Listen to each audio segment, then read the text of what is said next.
Good morning students. Physics की next video में आपका स्वागत है।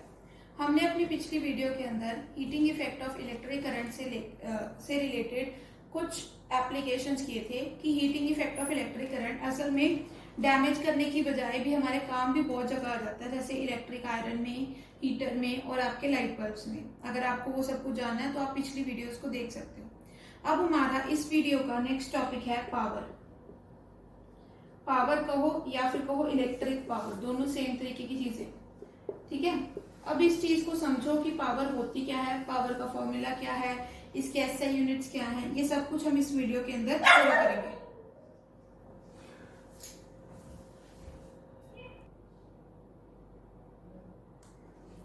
इलेक्ट्रिक पावर, अब इस चीज को समझने के लिए तुम्हें थोड़ा मतलब ये चीज नोट करनी पड़ेगी। ऐसे जनरल लाइफ में, अगर आप डेली लाइफ में देखो तो आप पावर किसके बराबर मानते हो? पावर और एक टर्म होती है पावर और एक टर्म होती है एनर्जी। मतलब डेली लाइफ के अंदर आप क्या मानते हो? पावर और एनर्जी को दोनों को क्या एक ही चीज मानते हो कि जिसमें मान लो ज्यादा एनर्जी है उसके अंदर ज्यादा पावर है, जिसके अंदर ज्यादा पावर है मतलब उसके अंदर ज्यादा एनर्जी है। तुम्हें मतलब रियल लाइफ के अंदर पावर और एनर्जी, ये दो टर्म्स के अंदर तुम्हें बिल्कुल डिफरेंस नहीं पता। तुम्हें पावर भी वही चीज लगती है, एनर्जी भी वही चीज लगती है, ठीक है, समझ में आ गई। पर इन दोनों चीजों में फर्क होता है। फिजिक्स के टर्म्स में पावर और एनर्जी दोनों बराबर नहीं होते। और ये भी चीज तुम नोट करो, जरूरी नहीं है कि जिसके पास ज्यादा एनर्जी होगी उसी के पास ज्यादा पावर होगी, और जिसके पास ज्यादा पावर होगी उसी के पास ज्यादा एनर्जी होगी। ये चीज जरूरी नहीं है। हो सकता है कोई ऐसा भी केस हो सकता है कि मान लो उसके पास एनर्जी ज्यादा हो पर पावर कम हो। अब ये चीज तुम्हें सुनने में काफी अजीब लग रही होगी कि मैम ऐसा कैसे हो सकता है कि पावर एनर्जी है बट पावर नहीं है, या पावर है बट एनर्जी नहीं है। मतलब ये दोनों चीजें तो हम रिलेट ही नहीं कर पा रहे। मैम जिसके पास एनर्जी होगी उसके पास पावर तो होगी, बट नहीं, ये चीज हमेशा सच नहीं होती। जरूरी नहीं है कि अगर पावर हो तो एनर्जी हो ही हो, ठीक है। अब सबसे पहले एनर्जी तो तुम्हें पता है एनर्जी क्या होती है। एनर्जी तो होती है कि अमाउंट ऑफ तुम्हारे पास क्या है, इसको पोटेंशियल एनर्जी बोल सकते हैं, काइनेटिक एनर्जी, कितनी क्षमता है तुम्हें काम करने की, ठीक है, इज सिंपली एनर्जी। अब पावर क्या होती है? पावर होता है rate of transfer of energy, rate of transfer of energy, ठीक है, rate of transfer of energy. इस चीज का मतलब समझो। रेट का मतलब क्या होता है? रेट हमेशा रिलेटेड होता है टाइम से, ठीक है। यानी पावर क्या है? एनर्जी और टाइम से रिलेटेड है। पावर तुम्हें क्या बताती है कि कितने टाइम में तुम कितनी एनर्जी ट्रांसफर कर रहे हो। पावर तुम्हें क्या बताती है कि कितने टाइम में तुम कितनी एनर्जी ट्रांसफर कर रहे हो।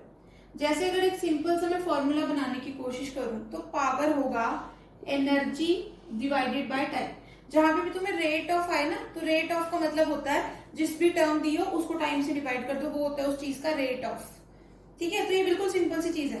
पावर तुम्हें क्या बताती है? Rate of transfer of energy, यानी कितने टाइम में कितनी एनर्जी ट्रांसफर हो रही है, वो होती है तुम्हारी पावर। अब जैसे मान लो अब तुम्हें मैं एक सिंपल सा एग्जांपल लेके बताती हूँ कि जरूरी नहीं है कि पावर और एनर्जी दोनों मतलब एक ही टाइम पे एक ही सब्सटेंस के पास हो, ठीक है। अब इस चीज के बाद समझो। जैसे सबसे पहले तो तुम ये समझो पावर क्या होती है। मान लो कि ये तुम्हारा कोई टब है, ठीक है, टब में पानी है, पानी को मान लो तुम एनर्जी, ठीक है, और टब के यहाँ पे तुमने टैप लगा रखी है, ठीक है, फ्लोइंग टैप लगा रखी है जहां से पानी बाहर निकल रहा है, ठीक है। अगर मैं अब इसके अंदर कितना पानी है, इसके अंदर कितना वाटर है, वो तुम्हें क्या बताएगा कि इस टैंकर के अंदर कितनी एनर्जी है, ठीक है। इस टैंकर के अंदर कितना वाटर है वो तुम्हें क्या बताएगा कि इसके पास कितनी एनर्जी है। और इसके अंदर से कितनी एनर्जी कितने टाइम में बाहर निकल रही है वो तुम्हें कौन बताएगा? पावर बताएगी। अब जैसे मान लो इसके अंदर 5 लीटर क्या है? पानी है, ठीक है, 5 लीटर ऑफ वाटर, तो तुम क्या बोलोगे? इसके पास 5 लीटर एनर्जी है। ये एग्जांपल है, ठीक है, इसको रिलेट मत करना कि मैम एनर्जी के यूनिट्स तो जूल होते हैं। मैं वैसे तुम्हें जनरल एग्जांपल दे रही हूँ। मान लो इसमें 5 लीटर पानी है, मतलब इसके पास 5 जूल ऑफ एनर्जी है। अब मान लो कि इसके अंदर से हर एक सेकंड के अंदर 1 लीटर पानी बाहर निकल जाता है। 1 सेकंड में 1 लीटर वाटर इमिट हो जाता है, बाहर निकल जाता है, ठीक है। तो इसकी पावर क्या होगी? इसका पावर होगी कि कितनी एनर्जी निकल रही है।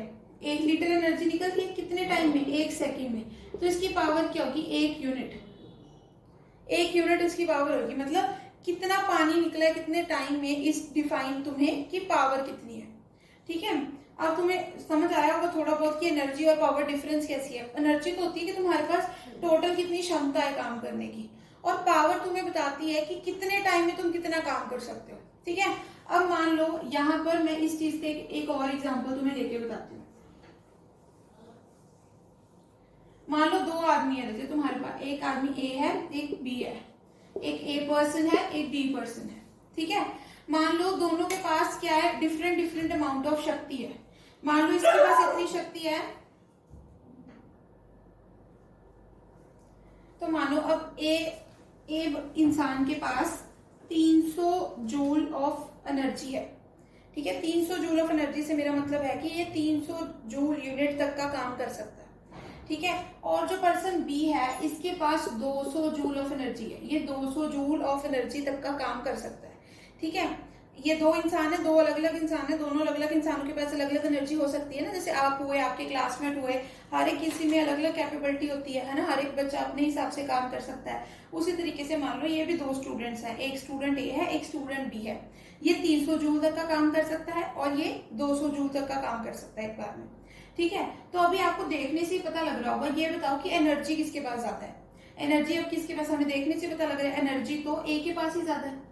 Energy of A is greater than energy of B. Simple सी चीज है, जो ज्यादा काम कर सकता है उसकी एनर्जी ज्यादा है। पर एक बात है कि ये 1 सेकंड के अंदर 5 जूल काम करता है। स्टेटमेंट क्या है, ये 300 जूल टोटल काम कर सकता है, बट ये 1 सेकंड के अंदर कितना काम करता है, 5 जूल काम करता है, और ये 1 सेकंड के अंदर 10 जूल काम कर देता है। ठीक है, अब ये मान लो आपने पेज लिखना हो, ठीक है, आप मान लो 300 पेज लिख सकते हो, ये आपका क्लासमेट 200 पेज लिख सकता है, बट आप 1 सेकंड के अंदर 5 पेज लिख सकते हो, पर ये आपका दोस्त 1 सेकंड के अंदर 10 पेज लिख पाता है।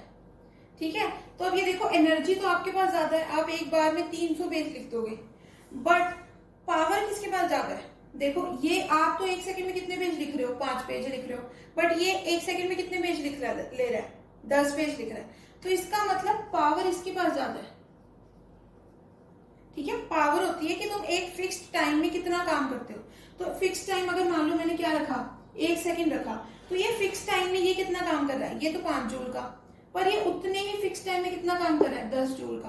तो इसका मतलब जो पावर है वो ए की कम होगी और पावर बी की क्या होगी, ज्यादा होगी। इसका मतलब तुम्हें ये चीज बिल्कुल सही से समझ आई कि एनर्जी तो ए के पास ज्यादा है, बट पावर बी के पास ज्यादा है। ठीक है, पावर होगा कि तुम कितने एक फिक्स इंटरवल में कितना काम दे सकते हो, वो काम ज्यादा कौन दे रहा है, वो काम ज्यादा बी दे रहा है, और जो एनर्जी ए के पास ज्यादा है पर काम ज्यादा 1 सेकंड में कौन कर रहा है, बी कर रहा है। ठीक है, तो पावर और एनर्जी दोनों कंसेप्ट एक दूसरे से इंटर रिलेटेड तो हैं, पर ये बिल्कुल इंडिपेंडेंट है। मतलब जरूरी नहीं है कि जिसके पास एनर्जी ज्यादा हो उसके पास पावर भी ज्यादा ही हो। अब ये तो रहा एग्जांपल्स की बात, वजह मैंने तुम्हें एग्जांपल समझाए कि मतलब इंसान ले लेके एग्जांपल बताए। अब तुम्हें फिजिक्स की टर्म में भी तो पावर को स्टडी करना ही पड़ेगा ना, तुम्हें फिजिक्स की टर्म में भी देखना पड़ेगा कि पावर क्या होती है, पावर किस तरीके से काम करती है। तो उस चीज के लिए हम क्या करेंगे, हम आपको पावर का फॉर्मूला ड्राइव कराएंगे। अब पावर होती है कि कितनी एनर्जी हमने ट्रांसफर की कितने टाइम में। अब एनर्जी, इलेक्ट्रिक जो अप्लायंसेस होती है उसमें एनर्जी किस तरीके से कैलकुलेट की जाती है, उसको जनरली कैलकुलेट किया जाता है हीट से, कि कितनी हीट प्रोड्यूस हुई पर यूनिट टाइम। अब ये जो हीट प्रोड्यूस है, इस हीट प्रोड्यूस के तुमने बहुत सारे फॉर्मूला स्टडी किए हैं। ठीक है, सबसे पहले हीट प्रोड्यूस का तुमने फॉर्मूला स्टडी किया VIT। ठीक है, फिर तुमने स्टडी किया V²/RT, फिर तुमने स्टडी किया I²/I²RT। ये क्या है, डिफरेंट हीट कैलकुलेट करने की फॉर्मूलाज ही है ना। अब तुम क्या करोगे, इनमें से किसी भी हीट कैलकुलेट करने के फॉर्मूला को इसमें पुट कर दोगे और तुम्हारे पास पावर का फॉर्मूला आ जाएगा। जैसे मान लो मैं ये फर्स्ट वाला फॉर्मूला पुट कर रही हूँ, VIT, ये हुई एनर्जी डिवाइडेड बाय क्या, टाइम। टाइम से टाइम कैंसिल कर दो, पावर का फॉर्मूला क्या आ गया, VI। ठीक है, पावर का फॉर्मूला क्या आ गया, VI। यानी अगर तुम्हें किसी भी इलेक्ट्रिक अप्लायंसेस की क्या निकालनी हो, पावर निकालनी हो, तो पावर निकालने के लिए तुम क्या करोगे, उसके ऊपर कितनी वोल्टेज अप्लाई की जा रही है और उसके अंदर कितना करंट सप्लाई किया जा रहा है, उन दोनों को तुम आपस में मल्टीप्लाई कर दो वो तुम्हें क्या बता देगा कि इस इलेक्ट्रिक अप्लायंस को कितनी पावर हम दे रहे हैं। ठीक है, तो जैसे मान लो अगर वोल्टेज 20 वोल्ट है, करंट 5 एम्पियर है, तो 20 इंटू 5 100, तो यानी ये 100 वोल्ट तक का काम करे। आज की वीडियो में इतना ही, बाकी हम नेक्स्ट वीडियो में करेंगे।